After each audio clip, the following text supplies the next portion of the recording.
Bagaimana hukum membaca mushaf Al-Quran atau membawa dalam tas dalam keadaan tidak berwudu? Khilaf di kalangan para ulama tentang masalah ini. Dan yang saya pahami dalam masalah ini bahwa membaca mushaf dan memegang mushaf itu utamanya dengan berwudu. Ya. Adapun dikatakan harus berwudu dan dosa kalau dia memegang tidak berwudu, ini sulit kita berpendapat dengan ini. Sebab hadis yang dipakai berdalilkan la yamassul Quran illa tahir, tidak ada memegang Quran kecuali orang yang suci, orang yang tahir. Tahir itu punya banyak pengertian, taharah punya banyak pengertian. Karena punya banyak pengertian, tidak bisa dikhususkan dalam satu pengertian. Karena itu tidak jelas. Apalagi Nabi sallallahu alaihi wasallam bersabda, Aisyah berkata dalam hadis riwayat Muslim, karena Nabi sallallahu alaihi wasallam yazkurullah fi kulli ahyan. Nabi sallallahu alaihi wasallam mengingat Allah pada semua keadaannya. Dan juga di dalam hadis Aisyah, ketika Aisyah melakukan haji, maka Nabi sallallahu alaihi wasallam bersabda, haji Aisyah dan Aisyah dalam keadaan haid. Maka Nabi berkata kepadanya, if'ali ma yaf'alul hajj illa an tatufi al-bait hatta waqtuhi. Kerjakanlah seluruh apa yang dikerjakan oleh orang yang haji kecuali tawaf di Ka'bah sampai kamu suci. Jadi Aisyah dilarang oleh Rasulullah sallallahu alaihi wasallam untuk melakukan, atau Aisyah diperintah untuk melakukan seluruh kegiatan haji, amalan ibadah yang diperbolehkan di haji kecuali tawaf di Ka'bah saja. Kita dilarang. Ya. Dari sini boleh perempuan masuk masjid dalam keadaan haid. Dari sini boleh perempuan membaca Al-Quran dalam keadaan haid. Dari sini boleh perempuan berzikir dalam keadaan haid dan seterusnya banyak hukum yang bisa dipetik. Dan para ulama mengambil hukum tersebut dari yang kuat insyaAllah ta'ala.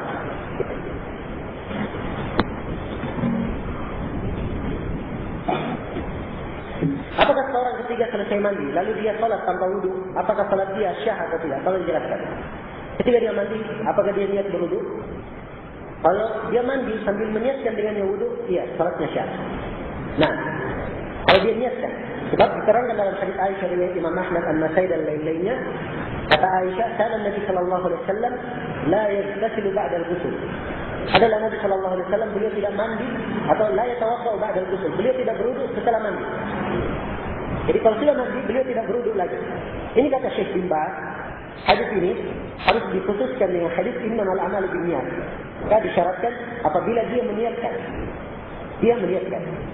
Nah, orang misalnya mencuburkan dirinya ke kanan, dia niatkan dengan wudu, maka tidak syah, dia berwudu. Salat masuk ke dalam kamar mandi, dia niatkan dengan wudu, syah, dia berwudu. Tapi kalau dia berwudu dengan tuntunan yang dituntunkan lengkap, itu lebih utama dan lebih afdal. Lebih utama dan lebih afdal. Di sini kita berbicara syah tidaknya saja. Kalau dia niatkan, maka hukumnya syah. Orang salat ketika salam, lalu dia mengusap mukanya. Apakah ini perbuatan bid'ah atau tidak? Nah, yang seperti ini, kalau dia melakukannya terus menerus dan dia tahu hadisnya lemah, dia itu dihukumi bid'ah. Kita sendiri yang meyakini hadisnya lemah, itu terhitung perkara bid'ah.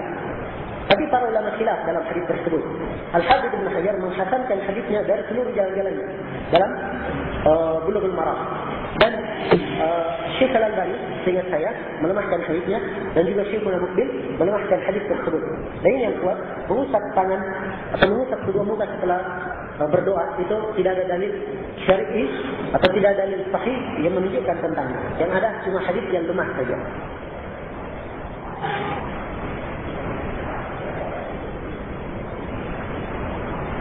Apakah boleh seorang bersuci dari hadas kecil dengan satu gayung?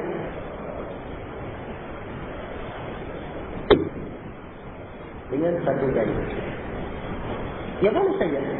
Nah, dengan satu gayung. Yang penting hadas itu, ini dibedakan ya antara masalah itu.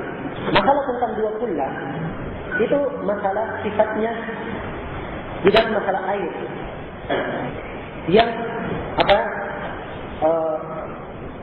atau di dalam masalah najis yang sifatnya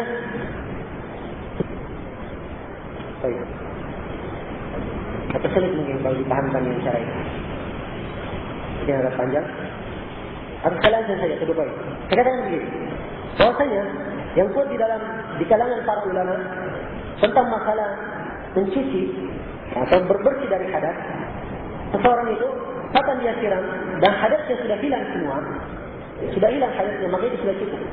Sebab yang diinginkan adalah membersihkannya dari hadat. Dan tidak harus bersih semua, memang. Ya, karena itu ketika membersihkan istinja pakai batu, itu kan batu, tidak bisa membersihkan. Apalagi kalau orang buang besar kan, dibersihkan semuanya sampai tidak ada yang tersisa, enggak. Karena itu kata para ulama, hadat sedikit atau sesuatu yang sedikit tersisa itu dimaafkan. Sesuatu yang sedikit tersisa itu dimaafkan. Dipahami? Nah, InsyaAllah ta'ala kalau misalnya cukup dia hal tersebut satu gaya itu cukup.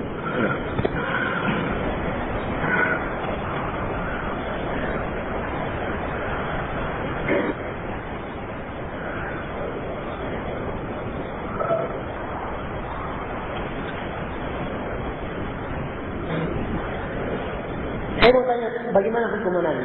Onani adalah perkara yang diharamkan di dalam syariat. Dan hendaknya setiap muslim meninggalkannya. Dalil tentang diharamkannya onani, Allah Subhanahu wa taala berfirman dalam Al-Qur'an, "Walladzina hum li furujihim hafizun illa 'ala azwajihim aw ma malakat aymanuhum fa innakum ghairu malumin. Faman ibtagha wara'a dzalika fa ulaika humul 'adun." Orang mukmin itu adalah orang yang menjaga kemaluannya, kecuali terhadap istrinya dan budak yang dia miliki. Sekarang budak tidak ada, berarti cuma pada istri.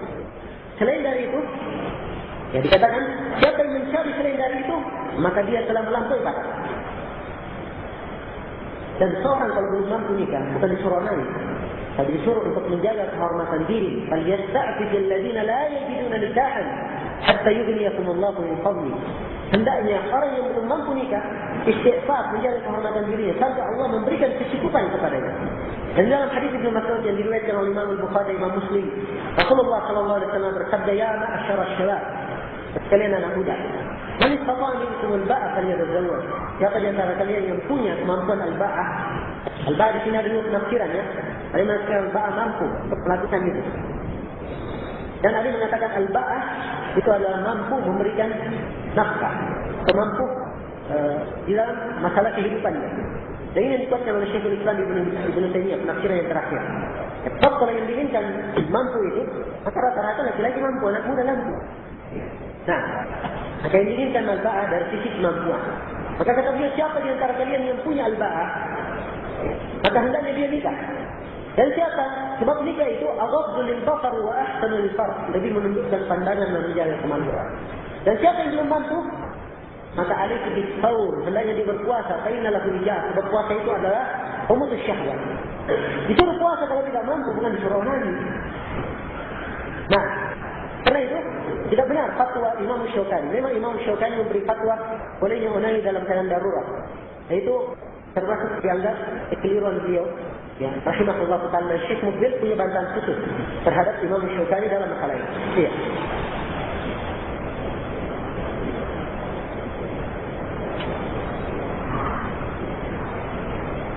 Bagaimana cara para remaja untuk menghindarinya? Pertama, jaga pergaulan. Yang kedua, banyak menuntut ilmu. Yang ketiga, banyak ingat akan bidadari di surga. Ingat bahwa bidadari itu didapatkan bagi orang yang menahan pandangannya dari apa yang diharamkan oleh Allah. Kenikmatan di surga di dunia ini tidak ada apa-apanya dibandingkan dengan surga. Ingat sesuatu yang melakukan maksiat, dia sabar. Di surga nanti akan lebih baik insyaAllah dia dapat. Dan hatinya akan terasa tenang insyaAllah dengan hal tersebut. Nah, kemudian yang keempat, untuk menghindari hal ini, dia berpuasa sebagaimana yang kita sebutkan tadi. Dan ada kiat yang lain insyaAllah dan segera itu cukup. Apa hukum onani sama dengan azan? Adapun azan itu hukumnya makruh. Menurut pendapat yang paling kuat di kalangan para ulama. Sebab dalam hadis Jabir riwayat Muslim beliau berkata, "Kunna na'zin wal Qur'anu yanzil." Kami melakukan azan dan Quran turun. Ini kami diperbolehkan, semua hukumnya makruh. Nabi sallallahu alaihi wasallam bersabda dalam hadis yang lain, "Tazawwajul walud al wadud fa inni mukathirun bikum." Jikalau kalian dengan perempuan yang penyayang, baik melahirkan anak. Maksudnya baik melahirkan anak. Bagaimana caranya baik melahirkan anak? Karena belum pernah nikah. Maksudnya dilihat keturunannya dia. Oh, dilihat ini, dia banyak bersaudara, berarti ini asalnya dari keturunan yang bisa banyak anaknya, gitu. Ya. Nah, maka jika kepada perempuan yang penyayang bisa banyak melahirkan anak, sebab saya merasa bangga dengan umatku yang banyak. Ini dalil tentang makruhnya azan tersebut.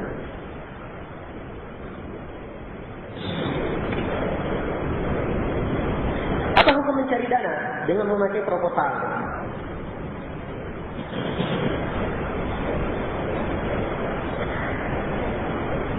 InsyaAllah ta'ala di waktu lain saya jawab. Apa hukum mengelola anak dan SDIT sekolah dasar Islam terpadu yang bermanhaj salaf? Boleh saja hal tersebut. Nah, kalau memang bermanhaj salaf yang dasar syar'i. Ya. Dan sebagian orang ekstrim dalam permasalahan, tidak punya lingkup banyak di dalam ilmu agama dan berani memberikan kesimpulan tanpa ilmu. Perlu diketahui ada dikenal di kalangan para ulama seperti Imam Malik dan para ulama ahli Madinah dan orang-orang yang mengikutinya, dan ini juga pendapat Taifah dari para ulama tentang masalihul mursalah. Masalih al-mursalah ini masuk ke dalam bentuk masalihul mursalah. Iya, walaupun panjang merinci antara bid'ah dan masalih al-mursalah, tapi dia masuk ke dalam masalih al-mursalah. Dicatatnya pencatatan orang-orang yang berangkat jihad itu ada di zamannya Umar. Di zamannya Umar. Tapi dipakai. Sebab punya kaitan umum. Secara umum punya dari sisi maslahat ada kaitan secara umum dan ada nusus umum yang berkaitan dengannya. Demikian pula dalam madrasah. Biasanya tidak ada madaris. Bikin madrasah-madrasah. Cuma di halaqah dulunya. Setelah itu ada madaris. Dan tarikh madaris itu sudah lama. Dari generasi pertama sudah ada. Dari tarikh madaris. Nah, Wallahul musta'an. Kadang apa orang-orang yang memberikan ketentuan ini syariat ini harus begini, ini butuh untuk mengoreksi kembali. Ya. Dan butuh bertanya kepada para masyayikh. Sebab kalau madaris atau hal yang seperti ini tidak diperbolehkan. Betapa banyak sekolah-sekolah yang direkomendasi oleh para ulama kemudian tetap berjalan. Nah, hendaknya mereka introspeksi diri dan bertanya kepada para ulama di dalam masalah-masalah yang seperti ini.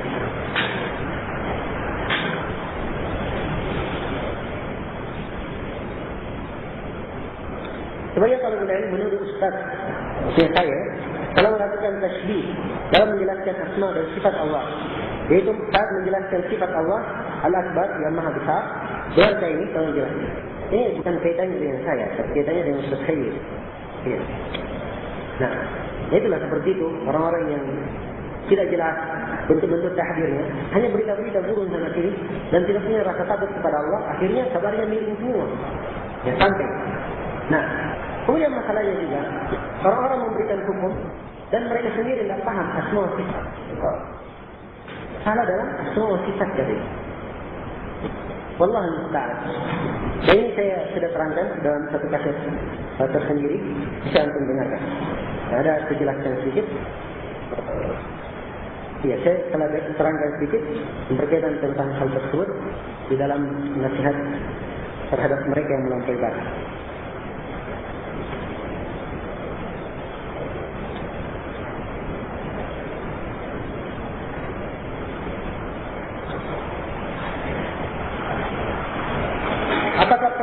Aku pernah membaca Rasulullah SAW tidak pernah memalingkan badannya ke kanan kiri pada waktu salat. Ini salah ya, bacanya salah.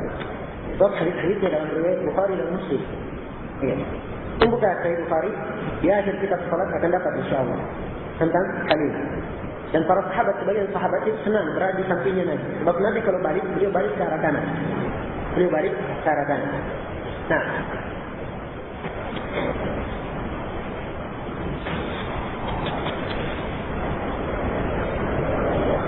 apakah menikah umur 25 tahun itu sunnah? Saya itu adalah sesuatu yang dilakukan oleh Nabi sebelum beliau diutus sebagai seorang Nabi. Dan itu tidak berlaku. Yang berlaku adalah setelah Rasulullah SAW menjadi Nabi, beliau berkata, ya wahai sekalian anak muda, kembalinya kepada anak muda. Terus hukumnya siapa? Man istata'a minkum ba'ah, siapa yang punya kemampuan untuk al-ba'ah, punya kemampuan untuk al-ba'ah. Itu ukuran. Punya kemampuan berapapun umurnya, silahkan maju. Itu adalah perkara yang bagus. Dan seorang dalam masalah nikah itu ada beberapa keadaan. Ada seorang punya kemampuan nikah, dan kalau tidak nikah, dikhawatirkan jatuh fitnah, maka yang seperti ini bukan sunnah hukumnya dia nikah, wajib hukumnya. Ya. Ada orang 50-50, 50-50. Nah, punya kemampuan nikah, dan dia tidak ada kemungkinan atau dia aman dirinya, tidak jatuh dari fitnah. Mungkin sibuk menuntut ilmu. Ya seperti ini kalau misalnya dia ada kemampuan atau memang ingin nikah, maka disunahkan untuk melakukan sunnah nikah tersebut. Nah, demikian dirinci oleh Ibnu Qudamah rahimahullah taala dalam Al-Mughni. Ya. Tapi kadang seorang penuntut ilmu talibul ilm punya hal tersendiri yang ia melihat bahwa dia menuntut ilmu untuk saat ini lebih bagus. Ya. Nah, dan sebenarnya nikah bagi seorang penuntut ilmu itu juga perkara yang kadang baik, kadang tidak, tergantung orang muslim. Ada sebagian orang setelah dia menikah, masya Allah, semakin rajin dan semakin giat dalam menuntut ilmu. Dan ada orang-orang yang saya kenal di tempat saya mungkin, tadinya kalau duduk di depan syekh, masya Allah, setelah nikah terlambat terus di belakang. Ya. Nah, ini yang seperti ini kurang baik. Ini kurang baik. Maka berbeda-beda seorang itu dalam hal ini. Maka dia lihatlah apa yang cocok untuk maslahat dirinya dan banyak memohon kepada Allah Subhanahu wa taala istiqarah. Insyaallah taala tunjukkan yang baik.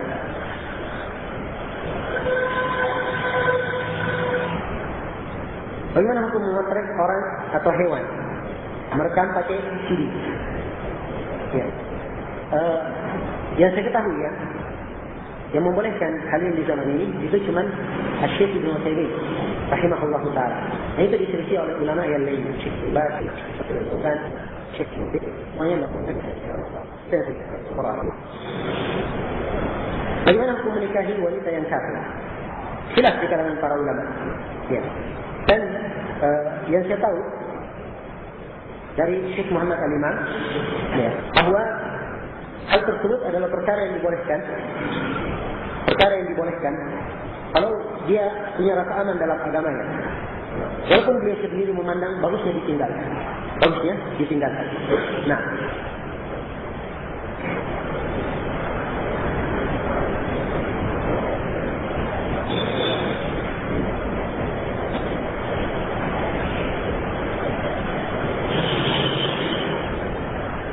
kalau kita salat sunnah tahiyatul masjid, qiyam lail, sementara ta'lim akan disegerai, dimulai, apakah membatalkan salat atau menyegerakannya? Ya salat dulu.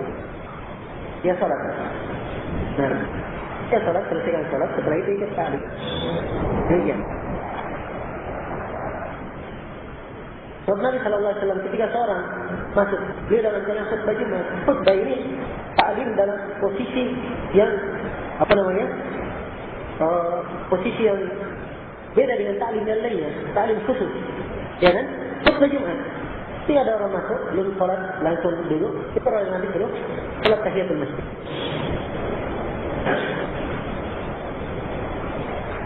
Bolehkah kita melakukan dua ibadah dengan dua niat? Kalau dia gabungkan antara dua ibadah, itu hukumnya boleh dengan ketentuan jenis ibadahnya sama. Yang kedua, mungkin digabungkan. Mungkin digabungkan. Ya. Ada lagi syarat yang ketiga, sendiri. Sebab oleh Ibnu Rajab dalam Qawaid Fiqhiyah.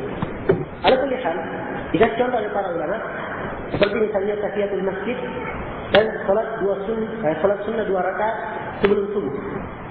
Kan maksudnya adalah melakukan 2 rakaat. Kalau dia lakukan hal tersebut, dia niatkan 2 niat, maka itu sudah cukup. Cukup untuk semuanya. Nah, ini bisa digabungkan. Jenisnya sama, bisa digabungkan. Bisa digabungkan. Maka seperti ini dibolehkan oleh para ulama. Imam Syaukani berkata, saya pelajari hadis ini tentang masalah menggabungkan niat ini. Saya pelajari belasan tahun dan saya dapatkan tidak ada masalah dengan hal tersebut. Dan ini yang dikuatkan oleh Syekh Mukbil rahimahullah ta'ala. Beliau berdalilkan dengan hadis innamal a'malu binniyat. Sungguhnya setiap amalan itu dengan niat.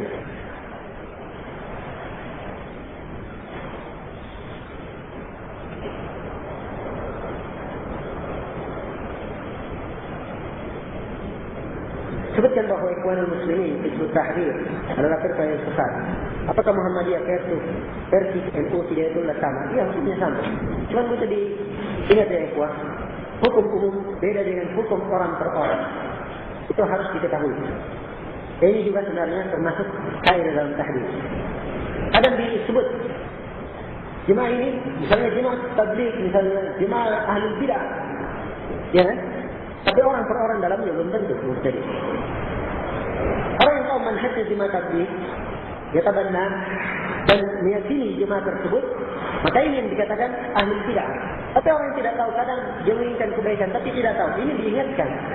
Kalau dia terus seperti itu, baru dihukumi dia mubtadi. Ya. Paham? Itu fatwa dari Syekh Mukbil menjelaskan tentang hal tersebut.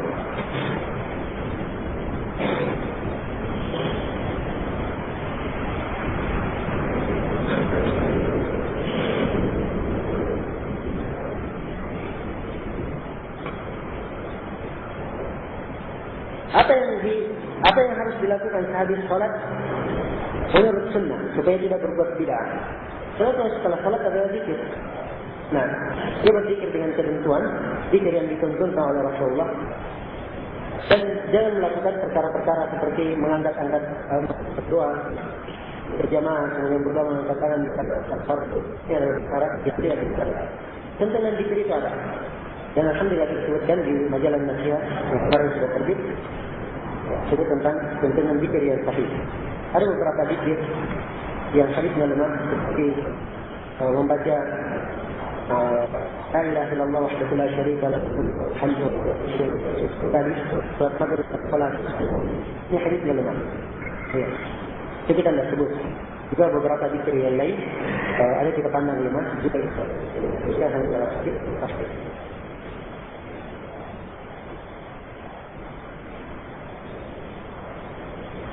Cukup ya?